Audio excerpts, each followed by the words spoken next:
Hello' everyone, আজি সম্পূৰ্ণ এটা বেলেগ ভিডিঅ' লৈ আহিছোঁ। আজি মই এঠাইত যাবলৈ ওলাইছোঁ, তো চাই থাকক ভিডিঅ'টো শেষলৈ।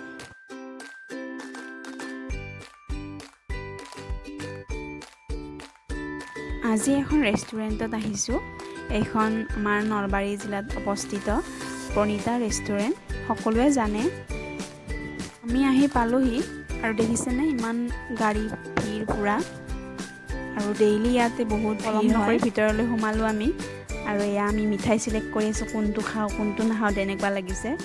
আচলতে আমি মিঠাই খাবলৈ আহিছোঁ ইয়াত, বেছি দূৰ নহয় আমাৰ ৰঙিয়াৰ পৰা।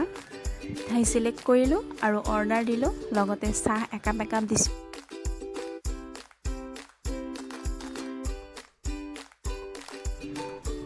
দুটা প্ৰায় একেই মিঠাই হ'ল, আৰু লগতে চাহ দুকাপ আনি আছে বাইদেউগৰাকীয়ে। এইখন ৰেষ্টুৰেণ্টত প্ৰায় সকলো মহিলাই কাম কৰে, মানে নলবাৰীৰ ওচৰ পাজৰৰ যিখিনি মহিলা আছে ইয়াত ইনকাম কৰি বহুতো লাভৱান হৈছে। আমি দুয়োটাই চাহখিনি খাই ল'লোঁ জল্দি, কাৰণ মানুহৰ বহুত ভিৰ, বাহিৰত মানুহ ৰখি আছে। তো আমি জল্দি চাহখিনি খাই ল'লোঁ। খাই লৈ আমি বাহিৰৰ ফালে আহিলোঁ। বাহিৰৰ আন এখন দোকানত আমি দেখিলোঁ মিঠা দৈ আছে, তাৰ পৰা এটা মিঠা দৈ লৈ ল'লোঁ।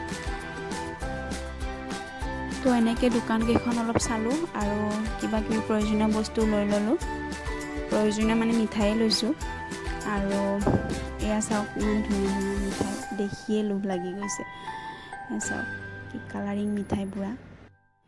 এতিয়া চব লৈ হৈ গ'ল। এতিয়া আমি ঘৰলৈ যোৱাৰ পথত আছোঁ, আৰু ৰেষ্টুৰেণ্টৰ কাষতে এখন চব্জিৰ দোকান পালোঁ, আৰু তাৰ পৰা কিবা কিবি চব্জি লৈ ল'লোঁ, আৰু চব্জি লৈ আমি ঘৰলৈ বুলি ওলালোঁ। তো ৰেষ্টুৰেণ্টখন যাই খুবেই ভাল লাগিল, আৰু তাৰ মিঠাইটো ক'বই নালাগে, বহুত টেষ্টি মিঠাই হয়। আৰু আপোনালোকে যদি এতিয়াও যোৱা নাই যাব, আৰু তাৰ মিঠাইৰ সোৱাদ ল'ব। আৰু ভিডিঅ'টো ভাল পালে লাইক কৰিব, কমেণ্ট কৰিব, আৰু মোৰ চেনেলটো যদি নতুনকৈ চাইছে ছাবস্ক্ৰাইব কৰিব।